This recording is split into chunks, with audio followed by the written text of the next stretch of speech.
नमस्कार, मैं हूं श्वेता। बिहारी न्यूज में आपका स्वागत है। आज है 4 जनवरी, दिन रविवार। खबरों की ओर बढ़ने से पहले एक नजर डालते हैं आज की टॉप हेडलाइंस पर। बिहार सरकार की नई पहल, सीनियर सिटीजन को घर बैठे मिलेगी स्वास्थ्य सेवाएं। अब नहीं काटने पड़ेंगे अस्पताल के चक्कर।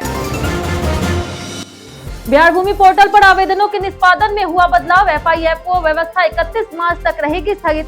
NIC को तकनीकी बदलाव करने के दिए गए निर्देश। अब मल्टीपोस्ट EVM से कराए जाएंगे नगर निकाय और पंचायत चुनाव। पुराने M2 मॉडल की सेवा अवधि हुई समाप्त। राज्य निर्वाचन आयोग ने सूची तैयार कर भारत निर्वाचन आयोग को भेजा। राज्य के हर जिले और प्रखंड में विकसित होंगे 572 मॉडल स्कूल। बच्चों को इंजीनियरिंग, मेडिकल और प्रतियोगी परीक्षाओं के साथ दिया जाएगा AI ट्रेनिंग। खेल गतिविधियों में भी मिलेगा प्रशिक्षण। बिहार सरकार का बड़ा कदम, गुड़ प्रोत्साहन योजना में छोटे गुड़ उत्पादक भी हुए शामिल। आमदनी बढ़ाने और पारंपरिक उद्योग को मजबूत बनाने के लिए दिया जा रहा प्रशिक्षण। बिहार में PM-CM आयुष्मान योजना को मिली नई रफ्तार। राज्य को 3 हिस्सों में बांटकर घर घर कार्ड निर्माण हुआ शुरू। अब लाभार्थियों को 5 लाख रुपए तक का मिलेगा कैशलेस इलाज। बिहार के वैभव सूर्यवंशी बने सबसे कम उम्र के अंडर 19 के कप्तान। अहमद शहजाद का 19 साल पुराना तोड़ा रिकॉर्ड। कम उम्र में पहले भी कर चुके हैं कई रिकॉर्ड अपने नाम। चलिए एक नजर डालते हैं आज की 25 बड़ी। जीविका के 14 पदों पर 7 जनवरी तक करे आवेदन। बिहार ग्रामीण आजीविका संवर्धन सोसाइटी यानी कि जीविका ने युवाओं और विशेषज्ञों के लिए रोजगार का अवसर प्रदान किया है। जीविका के तहत डोमेन एक्सपर्ट्स और FPO कोऑर्डिनेटर्स की कुल 14 पदों पर अनुबंध आधारित भर्ती की जाएगी। चयनित उम्मीदवारों को पटना में कार्य करने का मौका मिलेगा और प्रति माह 80,000 रुपए तक मानदेय दिया जाएगा। यह भर्ती FPO को मजबूत करने और किसानों की आय बढ़ाने के उद्देश्य से की जा रही। इच्छुक अभ्यर्थी जीविका की आधिकारिक वेबसाइट brlps.in/career पर जाकर के 7 जनवरी 2026 तक ऑनलाइन आवेदन कर सकते हैं। पुलिस मुख्यालय ने सभी जिलों से अंचल कार्यभार की मांगी रिपोर्ट। बिहार पुलिस अपने अंचलों के पुनर्गठन की तैयारी में है ताकि लंबित कांडों में निष्पादन में तेजी और बेहतर अनुसंधान पर्यवेक्षण सुनिश्चित किया जा सके। हाल के वर्षों में राज्य में 250 से अधिक थाने बढ़ने और कई आउटपोस्ट को थाने का दर्जा मिलने से सर्किल इंस्पेक्टरों के अधीन थानों की संख्या बढ़ गई है, जिससे काम पर दबाव पड़ा। जिला स्तर पर SSP और SP के थानों की संख्या, भौगोलिक स्थिति और कार्यभार की समीक्षा की जा रही। पुलिस मुख्यालय मूल्यांकन के बाद नई अंचल रूपरेखा तय करेगा, जिससे थानों के कामकाज और मॉनिटरिंग में सुधार होगा। बिहार में सीनियर सिटीजन को अब घर बैठे मिलेगी स्वास्थ्य सेवाएं। बिहार सरकार ने 7 निश्चय 3 योजना के तहत वरिष्ठ नागरिकों के लिए सबका सम्मान जीवन आसान पहल शुरू की है। इसके तहत बुजुर्गों को घर पर नर्सिंग सहायता, पैथोलॉजी, ब्लड प्रेशर और ECG जांच, फिजियोथेरेपी और आपातकालीन चिकित्सीय सेवाएं दी जाएगी। यह कदम अस्पताल जाने की परेशानी को दूर करेगा और समय पर रोग पहचान, नियमित देखभाल तथा तुरंत चिकित्सीय मदद सुनिश्चित करेगा। सरकार ने आम नागरिकों से सुधार और नई सुविधाओं के सुझाव भी मांगे। यह पहल वरिष्ठ नागरिकों को सम्मान, सुरक्षा और आरामदायक जीवन प्रदान करने के लिए महत्वपूर्ण कदम है। अब मल्टीपोस्ट EVM से कराए जाएंगे नगर निकाय और पंचायत चुनाव। बिहार में लंबे समय से इस्तेमाल हो रहे M2 मॉडल EVM का विदाई हो गई है। 2007 से नगर निकाय और पंचायत चुनाव इसी मॉडल से कराए जाते थे, लेकिन अब इनकी सेवा अवधि पूरी हो चुकी है। राज्य निर्वाचन आयोग ने राज्य के सभी M2 EVM की सूची तैयार कर भारत निर्वाचन आयोग को सौंप दी है, जिसके बाद यह नष्ट किए जाएंगे। अब चुनाव के लिए नए मल्टीपोस्ट EVM खरीदे जाएंगे, जो पंचायत और ग्राम कचहरी के सभी पदों के लिए मतदान और मतगणना को एक साथ सक्षम बनाएंगे, जिससे चुनाव प्रक्रिया और अधिक सुगम होगी। बिहार सरकार देगी कृषि और प्रसंस्करण उद्योगों के लिए भारी अनुदान। बिहार सरकार ने नए साल की शुरुआत में कृषि और प्रसंस्करण उद्योगों को बढ़ावा देने के लिए भारी अनुदान योजना शुरू की है। इसमें मखाना, शहद, फल सब्जी, मक्का, बीज, औषधीय और सुगंधित पौधे और चाय से जुड़े उद्योग शामिल है। योजना के तहत न्यूनतम 25 लाख से अधिकतम 5 करोड़ रुपए की परियोजनाएं पूंजीगत सब्सिडी के लिए पात्र होगी, जिसमें कम से कम 20% बैंक ऋण लेना अनिवार्य है। अनुसूचित जाति, जनजाति, EBC और महिला या फिर दिव्यांग निवेशकों को अतिरिक्त अनुदान मिलेगा। इस पहल से कृषि उद्योग और स्थानीय रोजगार को नई गति मिलेगी। बिहार भूमि पोर्टल पर FIFO व्यवस्था 31 मार्च तक रहेगी स्थगित। बिहार सरकार के राजस्व और भूमि सुधार विभाग ने बिहार भूमि पोर्टल पर आवेदनों के निष्पादन में महत्वपूर्ण बदलाव किया। विभाग ने पोर्टल पर लागू FIFO यानी कि पहले आओ पहले पाओ व्यवस्था को 31 मार्च 2026 तक स्थगित कर दिया। विशेष कार्य पदाधिकारी मणि भूषण किशोर के आदेश के अनुसार राज्य सरकार की प्राथमिकताओं को समय पर पूरा करने के लिए यह कदम उठाया गया। बिहार स्टेट सेंटर यानी कि NIC को सॉफ्टवेयर में आवश्यक तकनीकी बदलाव करने के निर्देश दिए गए। इस दौरान प्राथमिकता वाले वर्गों में कार्य में कोई लापरवाही बर्दाश्त नहीं की जाएगी। 31 मार्च के बाद समीक्षा होगी। राज्य के हर जिले और प्रखंड में विकसित होंगे मॉडल स्कूल। बिहार सरकार ने 572 मॉडल स्कूल विकसित करने की महत्वाकांक्षी योजना शुरू की है, जिसमें प्रत्येक जिले और प्रखंड में एक एक विद्यालय को शामिल किया जाएगा। इन स्कूलों में इंजीनियरिंग, मेडिकल और अन्य प्रतियोगी परीक्षाओं की तैयारी के लिए विशेषज्ञ शिक्षक और बैच प्रणाली होगी। पढ़ाई के साथ बच्चों को AI, डिजिटल लर्निंग और खेल गतिविधियों में भी दक्ष बनाया जाएगा। पर्याप्त कक्ष, आधुनिक लाइब्रेरी और पुस्तकाध्यक्ष की व्यवस्था होगी। मॉडल स्कूल अन्य सरकारी विद्यालयों के लिए आदर्श बनेंगी और शिक्षकों को प्रशिक्षण मिलेगा। यह पहल बिहार की शिक्षा गुणवत्ता और सरकारी स्कूलों में भरोसा बढ़ाएगी। साइबर हमलों से निपटने को बिहार में हर विभाग में होगी नई व्यवस्था। बिहार सरकार ने साइबर सुरक्षा को मजबूत करने के लिए बड़ा कदम उठाए। अब राज्य के सभी विभागों में साइबर सिक्योरिटी सेल का गठन किया जाएगा और प्रत्येक विभाग में इंफॉर्मेशन सिक्योरिटी ऑफिसर की नियुक्ति होगी। इसका उद्देश्य साइबर हमलों और डेटा ब्रीच की घटनाओं पर प्रभावी नियंत्रण करना है। आर्थिक अपराध इकाई के अनुसार कुछ विभागों में यह व्यवस्था लागू हो चुकी है, जबकि अन्य में प्रक्रिया जारी है। साथ ही EOU में सिक्योरिटी ऑपरेशन सेंटर का निर्माण किया जा रहा है, जिसके लिए सरकार ने 16 करोड़ रुपए स्वीकृत किए। यह केंद्र इसी वर्ष कार्य करना शुरू करेगा। बिहार में आयुष्मान कार्ड बनाने के लिए राज्य को 3 हिस्सों में बांटा गया। बिहार में आयुष्मान कार्ड बनाने की प्रक्रिया अब तेजी से होगी। राज्य सरकार ने PM-CM आयुष्मान योजना के तहत प्राइवेट एजेंसियों को लाभार्थी के घर जाकर के कार्ड बनाने का काम सौंपा है। इसके लिए राज्य को उत्तर, मध्य और दक्षिण बिहार में बांटा गया। इससे कार्ड निर्माण सरल, तेज और सुविधाजनक होगा। योजना के तहत हर लाभार्थी को प्रतिवर्ष 5 लाख रुपए का कैशलेस इलाज सरकारी और निजी अस्पतालों में मिलेगा।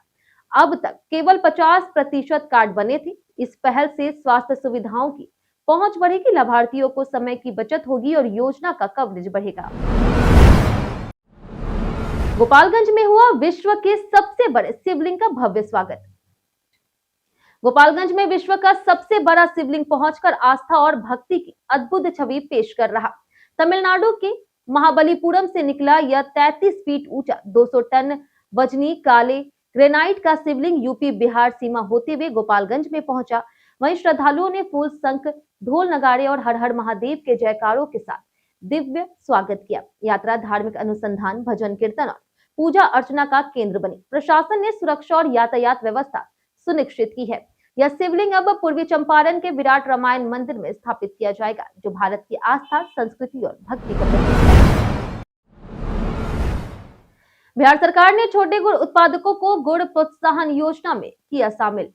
बिहार सरकार ने गन्ना किसानों और छोटे गुड़ उत्पादकों के लिए राहत भरी पहल की है। गुड़ प्रोत्साहन योजना का लाभ उठा सकेंगे, जिससे उनकी आमदनी बढ़ेगी और पारंपरिक उद्योग मजबूत होगा। सरकार बंद चीनी मिलों के पुनः परिचालन और नई मिलों की स्थापना, गन्ना यंत्रीकरण, आधुनिक खेती और प्रशिक्षण कार्यक्रमों पर जोर दे रही। वहीं प्राकृतिक आपदा पर फसल बीमा का लाभ सुनिश्चित किया जाएगा। राज्य स्तर पर गन्ना महोत्सव आयोजित कर किसानों को नई तकनीकी और मशीनों से अवगत कराया जाएगा। यह कदम ग्रामीण अर्थव्यवस्था को मजबूती देगा। बिहार सरकार ने जीविका कर्मचारियों के वेतन में की वृद्धि। बिहार सरकार ने ग्रामीण आजीविका मिशन जीविका के कर्मचारियों और अधिकारियों के वेतन में 10 से 30% तक बढ़ोतरी की घोषणा की है, जो 1 अप्रैल 2026 से प्रभावी होगी। ब्लॉक स्तर के कर्मचारियों को सबसे अधिक लाभ मिलेगा, जबकि यंग प्रोफेशनल्स को हर महीने 5,000 रुपए अतिरिक्त वेतन मिलेगा। साथ ही कार्य संरचना में बदलाव कर सामुदायिक समन्वयक और क्षेत्र समन्वयक की जिम्मेदारियां बढ़ाई गई है। सभी कर्मचारियों को 5 लाख रुपए तक का मेडिक्लेम बीमा भी दिया जाएगा। इससे कर्मचारियों का मनोबल बढ़ेगा और जीविका परियोजना की गुणवत्ता और प्रभावशीलता से सुधार होगा। बिहार की लगातार 5वीं जीत, मिजोरम को 5 विकेट से हराया। विजय हजारे ट्रॉफी में बिहार ने लगातार 5वीं बार जीत दर्ज करते हुए मिजोरम को 5 विकेट से हरा दिया। मिजोरम ने पहले बल्लेबाजी करते हुए 45.4 ओवर में 258 रन बनाए, जिसमें थैंकहुमा और कार्तिक सीए ने योगदान दिया। बिहार की गेंदबाजी में हनी कुमार सिंह, हिमांशु सिंह और सूरज कश्यप ने 3-3 विकेट लिए। लक्ष्य का पीछा करते हुए आयुष 40 रन, विपिन सौरभ 95 और कुमार रजनीश की शानदार पारियों से बिहार ने 34.1 ओवर में 262 रन बनाकर के जीत हासिल की। इससे जीत के साथ ही बिहार ने फाइनल में जगह पक्की की और 6 जनवरी को मणिपुर से भिड़ंत हुई। बिहार सरकार ने उद्योग शुरू न करने वाले उद्यमियों से जमीन लौटाने को कहा।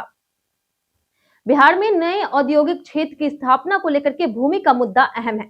सरकार ने उन उद्यमियों से स्पष्ट किया है कि जिन्होंने पहले उद्योग के लिए जमीन ली थी लेकिन काम नहीं किया, वे उद्योग लगाएं या फिर जमीन लौटाएं। अब 49 उद्यमी जमीन लौटाना चाहते हैं, जबकि 116 उद्यमी उद्योग लगाने के इच्छुक है।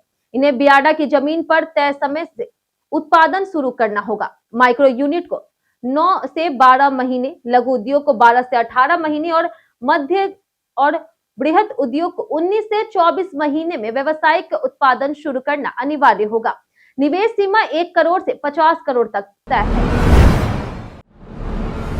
स्वास्थ्य संस्थानों तक दवा की आपूर्ति अब डिजिटल सिस्टम से होगी।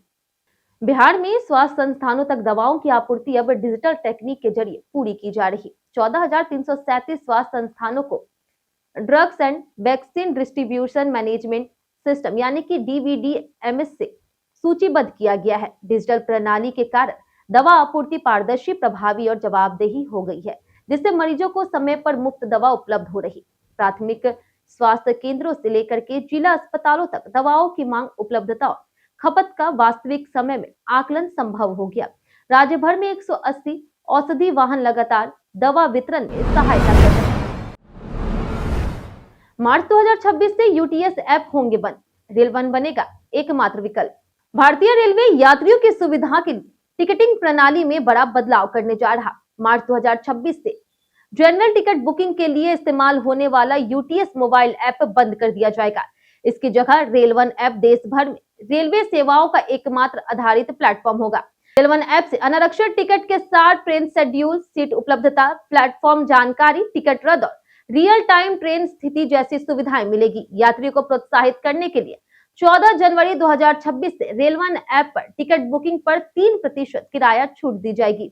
इससे टिकट बुकिंग प्रक्रिया और अधिक सरल, सुरक्षित और एकीकृत होगी। दुबई के गल्फ फूड फेस्टिवल में चमकेगा बिहार का GI उत्पाद। बिहार के GI टैग वाले उत्पाद दुबई में होने वाले गल्फ फूड फेस्टिवल में अपनी पहचान बनाएंगे।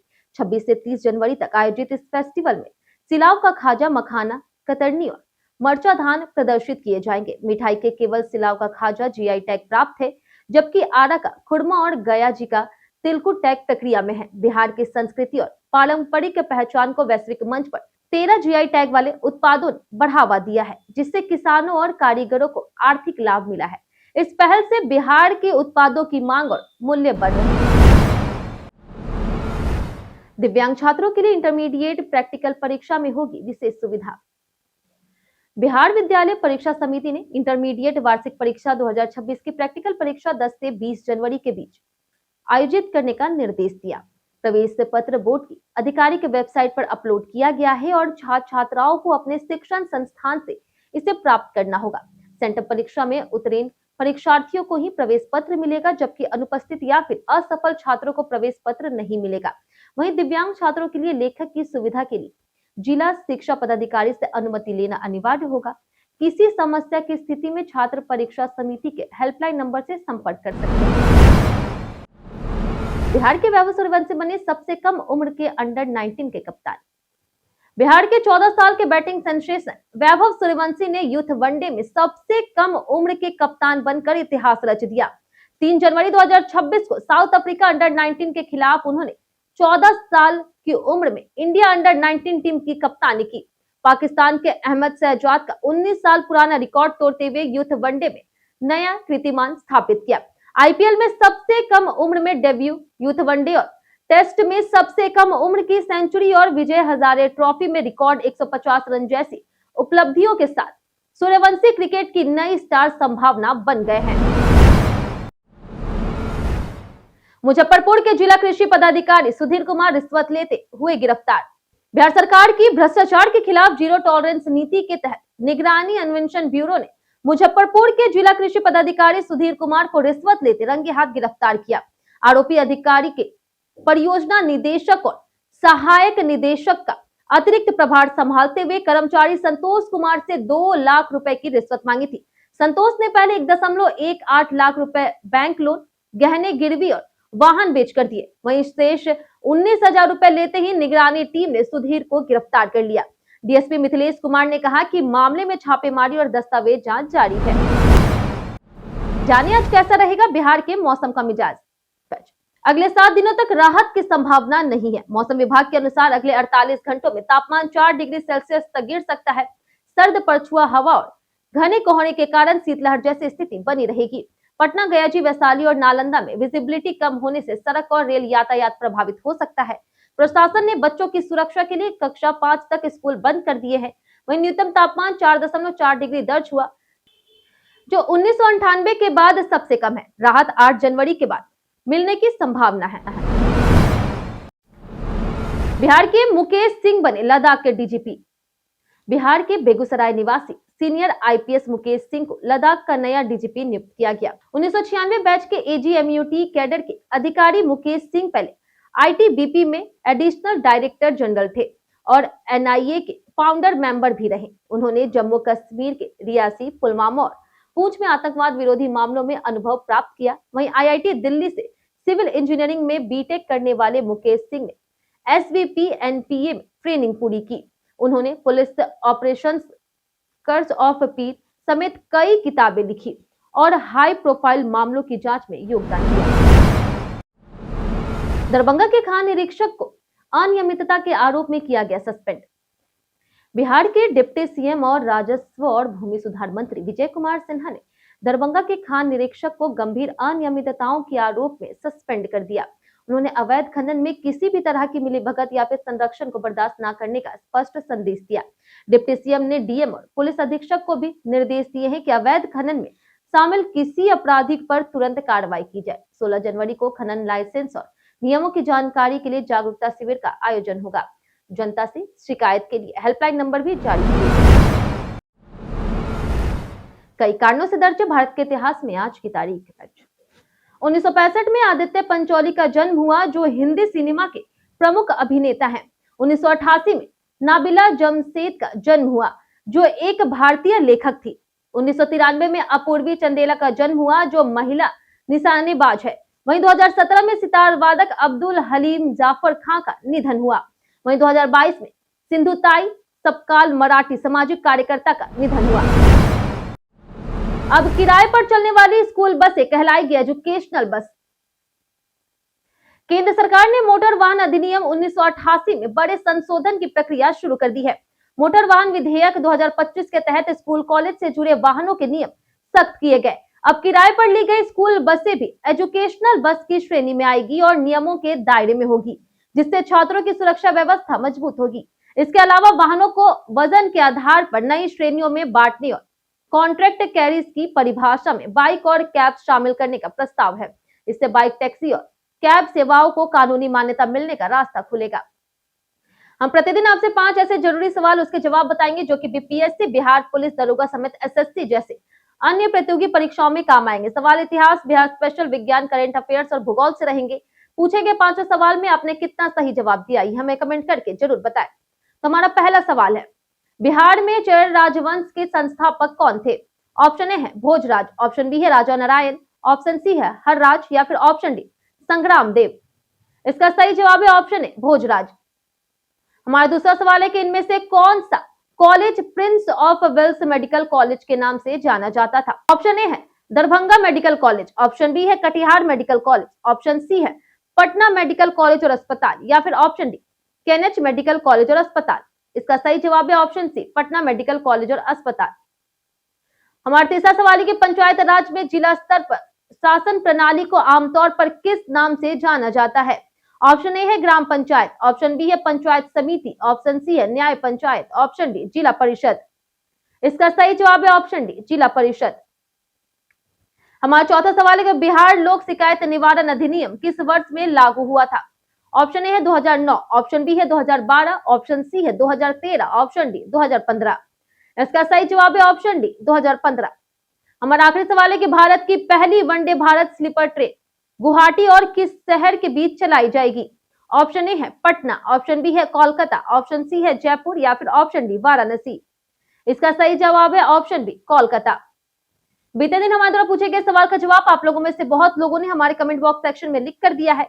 जिन्होंने हमारे द्वारा पूछे गए सवाल का जवाब दिया उनके नाम है प्रियंका कुमारी, नगेंद्र कुमार, चंपा देवी, कृष्णा प्रसाद, मनोज कुमार, परवेज वारसी, सुमन कुमार, चंदन कुमार, विशाल कुमार, नौशाद रजा, राम बाबू दास, अर्चना गुप्ता, रितेश कुमार, आयुष कुमार, शिव शक्ति, राजकिशोर, राजेश मांझी, मनोज शर्मा, प्रतिमा कुमारी, विनीत भारती, अशोक कुमार, सुरेश किशोर, राजू कुमार, मुरली पासवान, श्री नारायण, मिथिलेश कुमार, रंजीत मिश्रा, रंजन कुमार, अतीक खान, अब्दुल मनान, दयानंद सिंह, सोनू कुमार, कुश कुमार, मुन्ना प्रसाद, राजीव कुमार, बसंत चौधरी, अनवर करीम खान और राकेश सिंह।